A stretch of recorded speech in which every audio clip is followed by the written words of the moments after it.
The dead have a way of holding court, but Harrison Sterling preferred to do it from a penthouse overlooking Central Park, wrapped in $2,500 worth of bespoke Italian wool. He didn't look like a man whose empire was rotting from the inside. At 62, Harrison possessed the kind of sharp, angular handsomeness that only immense wealth and exceptional dermatologists could preserve. He stood by the floor-to-ceiling glass, watching the yellow cabs crawl like microscopic beetles along Fifth Avenue far below.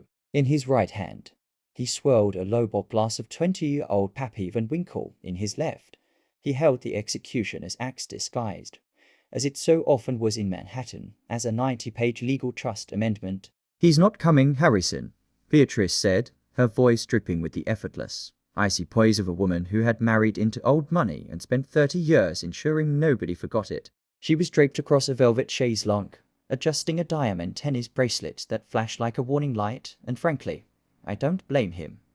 You summoned us like board members, not family. "Julian will be here," Harrison said, his tone clipped. "He knows what's at stake. Or more accurately, he knows what he stands to lose. Which is everything, if you let your pride dictate this family's future."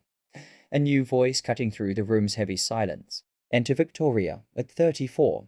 Harrison's eldest daughter was a mirrored reflection of her father, ruthless, impeccably tailored, and utterly devoid of sentimentality. She marched into the penthouse salon, throwing her Hermes Birkin onto the marble console table with a definitive thud. She didn't kiss her mother. She didn't smile at her father.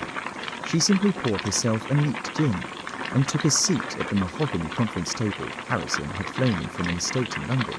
"The board is already whispering, Dad," Victoria said, swirling her drink. "The rumors about the Hampton project restructuring have leaked. If the street thinks the Sterling Group is fracturing because you and Julian can't agree on who owns the legacy, the stock is going to take a 5% hit by tomorrow's opening bell." "The Sterling Group isn't fracturing," Harrison snapped, turning around. His eyes, a piercing, cold blue, locked onto his daughter. "Because I am the Sterling Group. I built the concrete foundations this city walks on. My grandfather laid the bricks, but I built the skyscrapers. Julian thinks because he went to Yale and spent 2 years reading Marxist literature in Vermont that he can come back and lecture me on ethical urban development. It's an insult." "It's arrogance," Beatrice corrected softly, sipping her tea. "On both your parts, but mostly yours, darling." The heavy oak doors of the penthouse opened, and Marcus, Harrison's longtime security chief and personal shadow, stepped aside. "Mr. Julian Sterling has arrived, sir."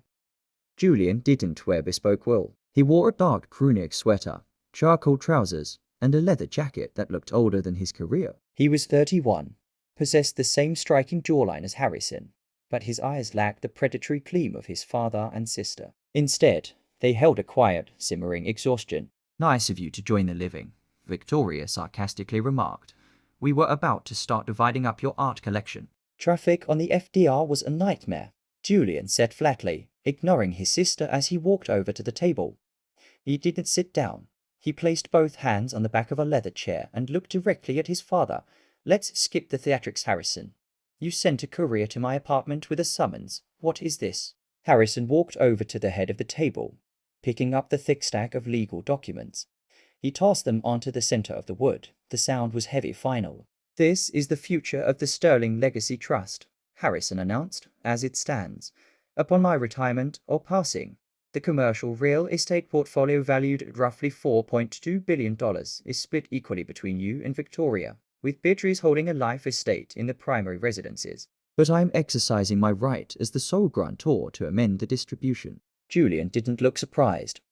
He looked tired, "because I voted against the Brooklyn waterfront eviction proposal at the last quarterly meeting." "Because you publicly shamed this family," Harrison bellowed, his voice echoing with the glass walls. His face flushed a dangerous crimson. "You stood in front of a city council zoning committee and called your own family's development project a predatory displacement of the working class. You used my name, my resources, and my platform to sabotage a $300 million acquisition." "It was predatory," Julian said quietly, his voice deadly calm against his father's thunder. "We were displacing 400 families from rent-stabilized housing to build luxury condos that will sit empty for 10 months a year as tax shelters for foreign billionaires. I suggested a mixed-income compromise. You told me to shut up and sign the proxy. And you refused, Victoria interjected, leaning forward. Her eyes narrowing. You played the martyr, Julian, but martyrs don't get to inherit empires. Dad is doing the right thing. You want to be a saint? Do it on a saint's budget. The Sterling Group requires a killer, not a social worker. Is that what you think you are, Vic? A killer? Julian let out a soft, humorless laugh. You're a parasite living inside a shell our great-grandfather built. None of us have actually earned a single dime we're arguing over. Enough. Harrison slammed his hand on the table. The glasses rattled. I didn't bring you here for a philosophical debate. This amendment strips Julian of all voting shares in Sterling Group Holdings. It reduces his inheritance to a guaranteed annuity of $250,000 a year contingent upon his signed non-disclosure and non-disparagement agreement regarding all Sterling corporate affairs. The room went dead silent. $250,000 a year was a fortune to an ordinary person, but in the stratosphere of the Sterling family, it was a profound public humiliation. It was a golden leash. It was complete banishment. Julian looked at his mother. Beatrice looked away, focusing intently on the emerald ring on her finger. She would never back Harrison. Her entire existence depended on the preservation of the Sterling name and the lifestyle it afforded her. Julian then looked at Victoria. A small, triumphant smile played at the corner of her lips. She wasn't just getting his share of the power. She was getting the absolute validation she had craved her entire life. She was the chosen heir. Finally, Julian looked at his father. You're rewriting history because your ego can't handle a single dissenting voice. I am protecting what is mine, Harrison said coldly. Sign the acknowledgement of the amendment, Julian, or I will cut the annuity to zero, and I will have Marcus escort you out of this building, out of your apartment which is owned by a Sterling subsidiary, lest you forget. And you can find out exactly how much your models are worth on the open market. Julian stared at the pen sitting on top of the legal documents. The unfairness of it was a physical weight in the room, a suffocating display of absolute power and profound arrogance. He had spent his life trying to steer his family's immense wealth towards something resembling a social good, only to find that the machinery of their pride was designed to crush anything that didn't mirror its own greed. Slowly, Julian reached out, picked up the pen, and signed his name on the line. He dropped the pen, looked his father in the eyes, and said, You think you've won, Harrison, but a house built entirely on concrete eventually cracks under its own weight. Without another word, Julian turned and walked out of the penthouse. Harrison watched the doors close, exhaling a slow, controlled breath. He felt a familiar, dark surge of satisfaction. The mutiny had been quashed. The order had been restored. He turned to Victoria. Call the PR team. Tell them Julian is stepping down from the philanthropic board to pursue personal creative endeavors. Keep it clean. Consider it done, Victoria said, already pulling out her phone. Welcome to the future of the Sterling Group, Dad. 6 months later, the cracks began to show, but not where Harrison expected them. The winter had been brutal, turning the New York streets into slush-covered trenches. But inside the executive boardroom on the 40th floor of the Sterling Tower, the atmosphere was even colder. Harrison sat at the head of the long glass table, surrounded by his top legal counsel, his chief financial officer, and a remarkably pale Victoria. Explain it to me again, Harrison said, his voice dangerously low. The kind of quiet that preceded a hurricane. And use small words, Arthur, because I must be losing my mind. Arthur Vance, the family's senior corporate counsel for the last 3 decades, adjusted his wire-rimmed glasses. His hands were visibly shaking as he laid out a series of financial ledgers and property deeds. 6 weeks ago, a private equity firm registered in Delaware under the name Janus Holdings LLC began quietly buying up our secondary debt, Arthur explained, his voice cracking. We thought it was standard institutional speculation. But over the last 48 hours, Janus Holdings has executed a series of aggressive margin calls on our leveraged assets in the Hudson Yards development. We have the capital to cover the margin calls, Victoria said, her voice tight, though a bead of sweat was forming near her hairline. I checked the liquidity reserves last week. We had the capital, Victoria, Arthur said miserably, but Janus Holdings didn't just attack our debt. They filed a massive systemic fraud injunction in the Southern District of New York. They have obtained internal emails, forensic accounting logs, and structural inspection reports from the last 15 years of Sterling construction projects. Harrison's heart skipped a beat. a cold spike of panic piercing his chest. What structural reports? Arthur swallowed hard. The foundations of the Sterling Pier complex. The offshore concrete formulas used in the Miami Marina towers. The subgrade steel substitutions in the Midtown high-rises. Documents that show the Sterling Group systematically inflated material quality reports while utilizing cheaper, substandard materials from overseas suppliers to skim nearly $80 million of the construction budgets.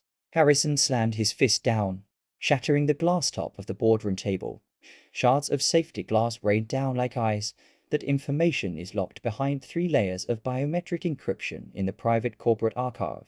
Only 3 people in the world have access to those servers. Me, Victoria, and... Harrison stopped, the breath caught in his throat. Julian, Victoria whispered, her face draining of all color. Julian did this. That's impossible. Harrison roared, standing up, ignoring the blood dripping from a small cut on his knuckle. Julian is a romantic, a weak-willed idealist. He doesn't have the stomach for corporate espionage, let alone the financial backing to form a private equity firm capable of buying billions in institutional debt.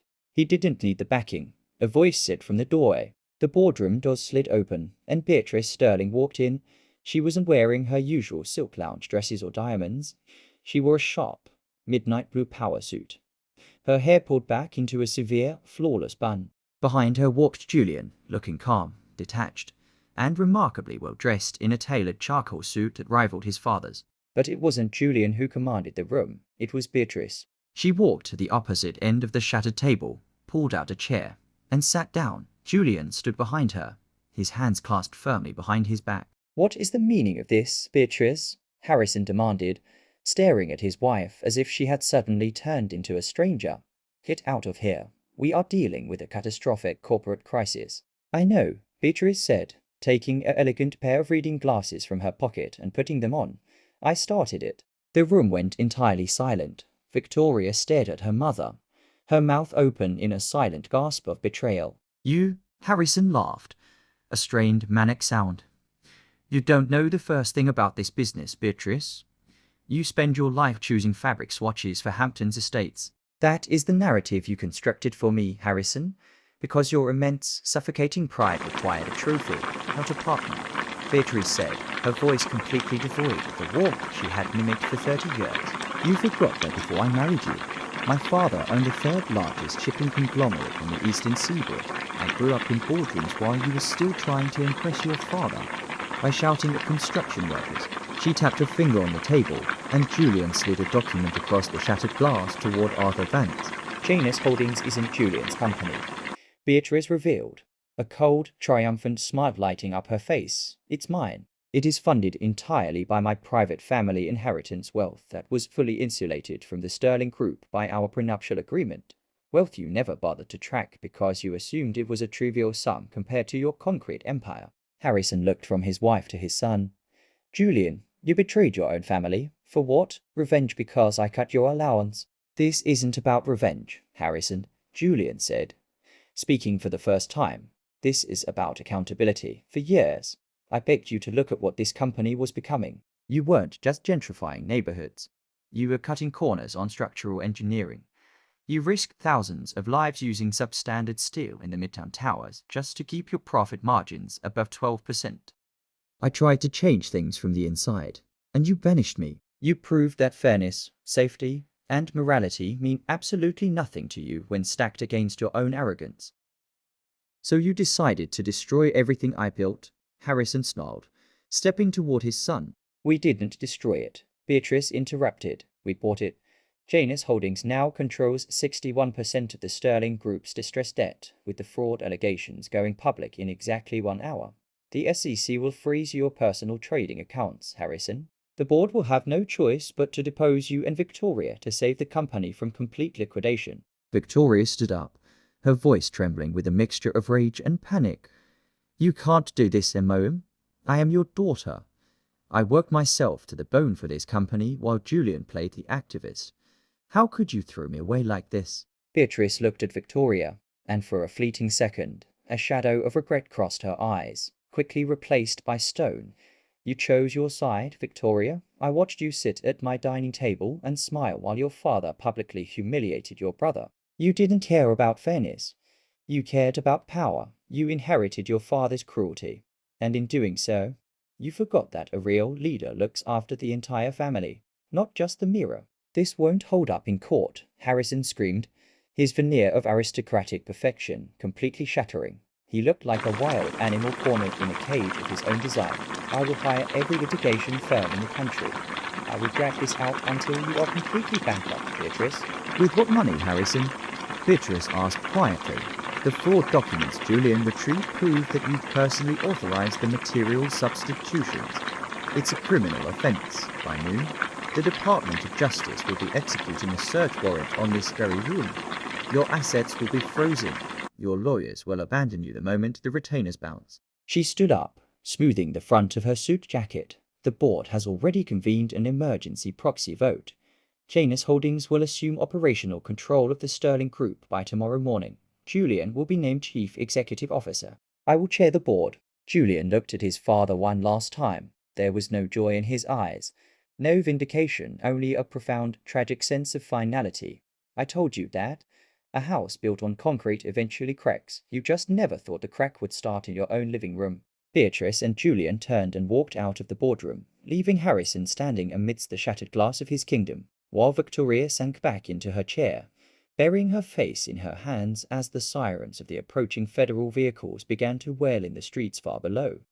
3 weeks after the boardroom coup, the dust had stubbornly refused to settle. The transition of power from Harrison Sterling to his son had been described by the Wall Street Journal as a corporate Shakespearean bloodbath. Harrison was currently under house arrest at his Greenwich estate, wearing an ankle monitor that clashed horribly with his velvet slippers, waiting for a grand jury indictment. Victoria had vanished to a private clinic in Arizona, ostensibly for exhaustion, though everyone knew she was hiding from the federal subpoenas. Julian sat in the massive CEO office on the top floor of the Sterling Tower. The broken glass table had been replaced by a minimalist slab of sustainable walnut. The walls, once covered in aggressive, ostentatious modern art meant to project power, were now bare, save for architectural blueprints of the affordable housing complexes Julian was preparing to greenlight in Brooklyn. Yet, he felt no peace. Every morning, he woke up with a crushing weight in his chest. He had won. He had saved the company from his father's corrupt shortcuts, protected the public from unsafe buildings, and vindicated his own moral code. But the price had been the total annihilation of his family. A soft knock interrupted his thoughts. Marcus, the security chief who had surprisingly stayed on after Harrison's ouster, stepped into the room. Mr. Sterling, Marcus said, his tone still perfectly formal. The forensic accounting team you hired to audit your father's private ledgers, they've found something highly irregular. They said it's outside their purview and that you need to see it personally. Julian sighed, rubbing his temples. More offshore accounts, more bribes to building inspectors. No, sir, Marcus said, his face oddly expressionless. It's something else entirely. It's in the personal safe deposit box at Manhattan Trust, the one your father kept under a pseudonym. We obtained the warrant to open it this morning. Marcus placed a heavy, rusted iron lockbox on Julian's walnut desk. Beside it, he laid a single, weathered key. I'll leave you alone with it, sir, Marcus said, bowing his head slightly before exiting the room. Julian stared at the box. It looked completely out of place in the sleek, high-tech office. It looked old, a relic from an era before digital encryption and corporate shell companies. He picked up the key, inserted it into the lock, and turned it. The mechanism gave way with a heavy, metallic click. Inside there were no flash drives, no Swiss bank routing numbers, and no secret deeds. There was only an old, yellowed hospital folder from 1995, a stack of letters tied with a faded red ribbon, and a certified copy of a birth certificate from a municipal hospital in Queens. Julian pulled out the birth certificate first. He scanned the lines, his eyes tracking the familiar data. Date of birth, November 14th, 1994. Child's name, Julian Sterling. But when his eyes drifted down to the names of the parents, his breath caught sharply in his throat. Mother, Sarah Jenkins. Father, Harrison Sterling. Julian stared at the document, his mind spinning into a violent vertigo. Sarah Jenkins. That wasn't his mother's name. His mother was Beatrice Sterling, Annie Vance, the matriarch who had just orchestrated the takeover of the company. With trembling fingers, Julian opened the hospital folder. Inside were medical records detailing a severe automobile accident in December 1994. Just a month after his birth, a young woman named Sarah Jenkins had been killed in a hit and run on the Long Island Expressway. Attached to the medical file was a private legal agreement, signed by Beatrice Sterling and Harrison Sterling, alongside a massive financial settlement paid to the Jenkins estate. Julian opened the stack of letters. They were written in an elegant, frantic script, addressed to Harrison from Beatrice, dated during the winter of 1994. He began to read, the words blurring before his eyes as the true history of his life unspooled across the paper. Harrison, the child is healthy, which is the only mercy in this sordid affair. The lawyers have assured me that Sarah's family has accepted the non-disclosure terms and the trust fund. They will never speak of her or the boy again. Let us be perfectly clear about the arrangement moving forward. I am doing this to save the Vance Sterling merger. My family cannot afford the public scandal of your infidelity, nor can your father's company survive it. I will raise this boy, Julian, as my own son. The world will believe he is a Sterling by blood on both sides. I will give him my name, my status, and my affection when required. But do not mistake my compliance for forgiveness if you ever look at another woman, or if you ever attempt to cut my family out of the Sterling legacy. I will destroy you. Julian will be the weapon I hold over your head if he ever discovers the truth that you abandoned his real mother to die in luxury while you cleaned up the mess. He will hate you more than I do. We have our deal. Keep your mouth shut, build your empire, and remember who truly owns your soul. Beatrice. Julian dropped the letters onto the desk, the paper fluttering like dead leaves. The room seemed to tilt on its axis, the entire foundation of his existence, his morality, his identity, his battle against his father's arrogance, his alliance with his mother was a lie. He wasn't Beatrice's son. He was the product of an affair, a secret shame hidden away, adopted by a woman who didn't love him for who he was, but who had used him as a strategic insurance policy for 30 years. The unfairness of it hit him like a physical blow. Harrison hadn't hated Julian because of his morals. Harrison had hated Julian because every time he looked at him, he saw the ghost of the woman he had betrayed and the absolute leverage his wife held over him. And Beatrice. Beatrice didn't support Julian's moral crusade against the company. She had carefully nurtured his resentment toward his father for decades, grooming him to be the perfect, devastating instrument of her ultimate corporate coup. He hadn't won a war for justice. He had executed his mother's 30-year-old revenge plot. The rain was pouring in sheets when Julian arrived at the Greenwich estate. The sprawling Tudor mansion, surrounded by manicured lawns and high stone walls, looked like a gilded prison. 2 private security guards stood at the gate, but they stepped aside immediately when they saw Julian's car. He didn't knock. He used his old key, stepping into the cavernous, dimly lit foyer. The house was dead quiet. The servants had been dismissed weeks ago, leaving only a skeleton staff to handle Harrison's basic needs under house arrest. Julian walked through the grand library, following the faint smell of cigar smoke and cheap scotch. He found Harrison sitting in a leather wingback chair by a dying fire. The proud, untouchable titan of the Sterling group looked entirely hollowed out. His silver hair was uncombed, his chin covered in a rough stubble, and his eyes were fixed blankly on the embers. The black plastic GPS tracking band around his ankle gleamed under the lamplight. "Did you come to gloat, Julian?" Harrison asked, his voice raspy.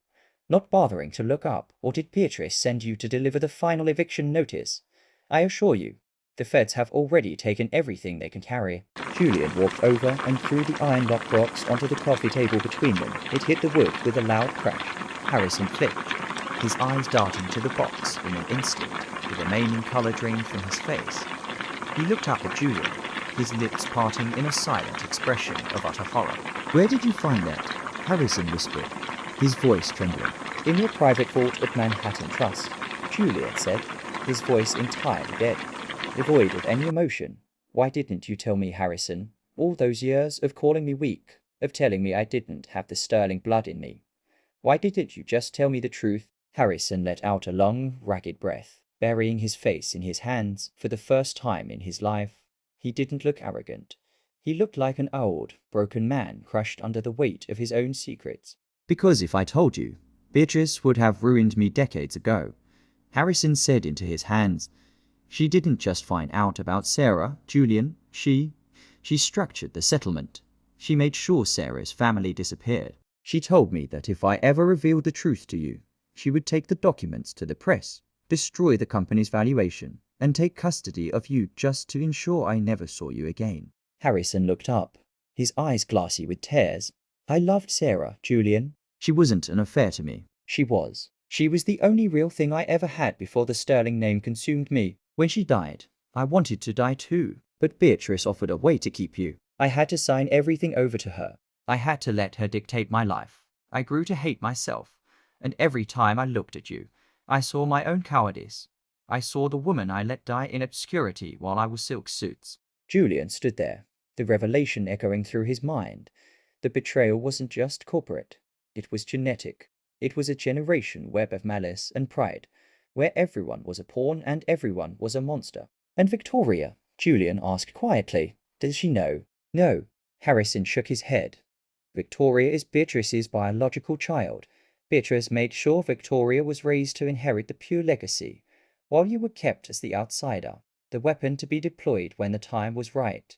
Beatrice knew that eventually I would push you too far, and you would fight back. She counted on your morality, Julian. She used your goodness as the knife to stab me in the back. Julian let out a soft, bitter laugh. He looked around the massive, empty mansion. The unfairness of it all was almost poetic.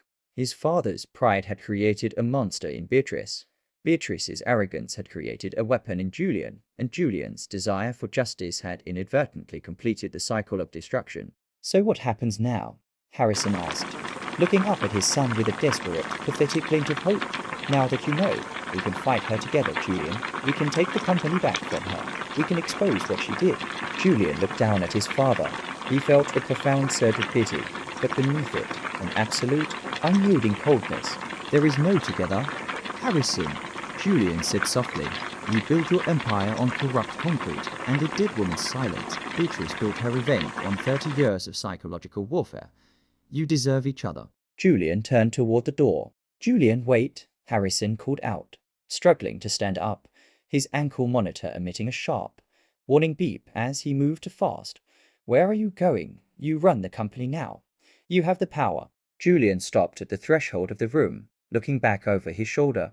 I don't want it, Julian said. Tomorrow morning, I am handing the forensic files on the material for the ones that implicate Beatrice's family shipping companies in the smuggling of the substandard steel to the United States Attorney. I am not saving the Sterling Group, Harrison. I am burning it to the ground. You'll destroy yourself, Harrison screamed. You'll lose the billions. You'll lose the legacy. I never had a legacy, Julian replied. I only had a price tag. He walked out of the house, leaving his father alone in the dark. As Julian stepped into the pouring rain, he pulled his phone from his pocket, dialed the corporate office, and spoke to his executive assistant. Cancel all my meetings for the rest of the year, Julian said calmly, watching the heavy iron gates of the Sterling estate close behind him in his rearview mirror, and call the Department of Justice. Tell them the chief executive officer is ready to make a full confession.